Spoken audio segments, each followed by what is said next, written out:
আলিফ দিয়ে টকা মারা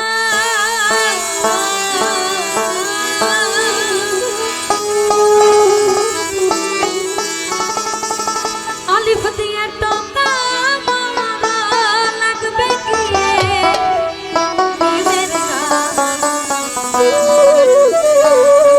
তোরাই নবীকে দেখবি আয় রে আয় নবীকে দেখবি আয় রে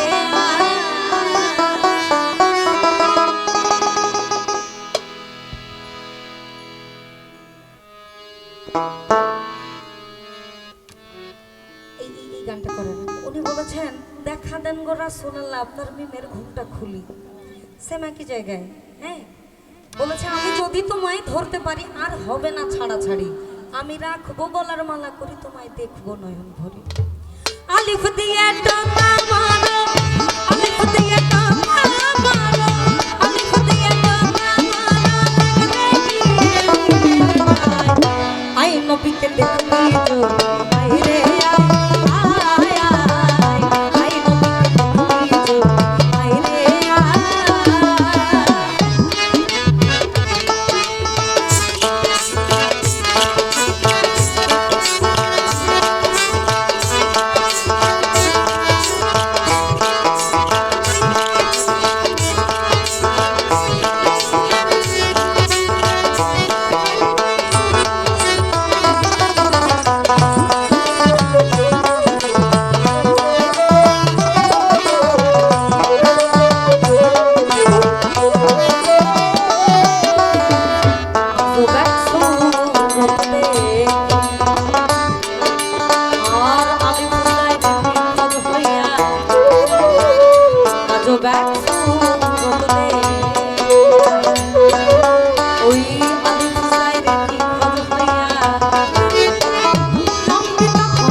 পীর মুর্শিদ ধরে। দাদা রাগ করো না, হ্যাঁ তুমি কইছো আমার একটা গাইবার, আমি হ্যাঁ গাও। বলেছে পরের নারী পরের দ্রব্য হরণ করো না, পারে যেতে পারবে না, যতবার করিবে হরণ ততবার হবে জন্ম। তাইলে আপনার ভিতরে কাম, ক্রোধ, লোভ, মদ, মোহ, মাৎসর্য এই ষড়রিপ দমনের জন্য একজন মানুষ দরকার, একজন মানুষ দরকার। আপনার গরু যদি ফায়েজি এবং কামেলি হয় আপনার অন্তর পরিষ্কার হইতে বাধ্য।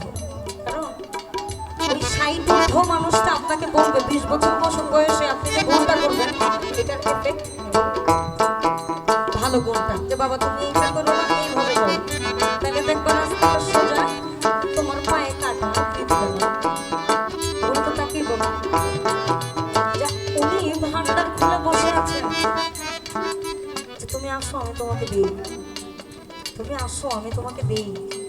কারণ বলেছে যে মুর্শিদ সেই তো রসুল, ইহাতে নাই কোনো।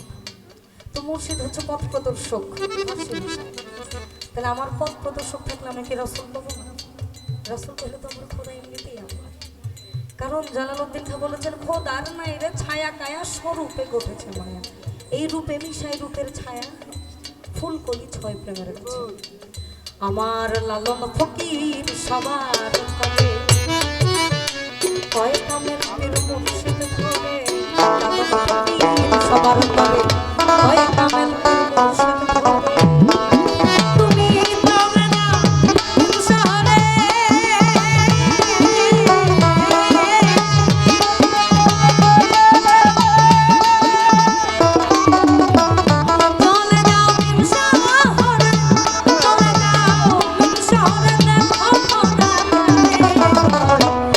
নবীকে দেখি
দুঃখিত সবার কাছে 4টা গানের জন্য দাদার আদেশ। এখন দাদা গান করবেন।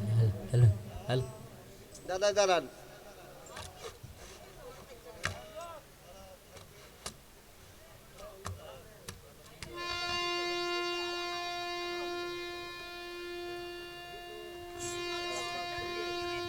হ্যালো, আমাদের দিনামণ্ডল আপার গান শুনে হযরত কাজী বেনজির চিশতি হক আল চিশতি নিজামী তাকে 300 টাকা দিয়ে ভালোবাসা জানিয়েছে।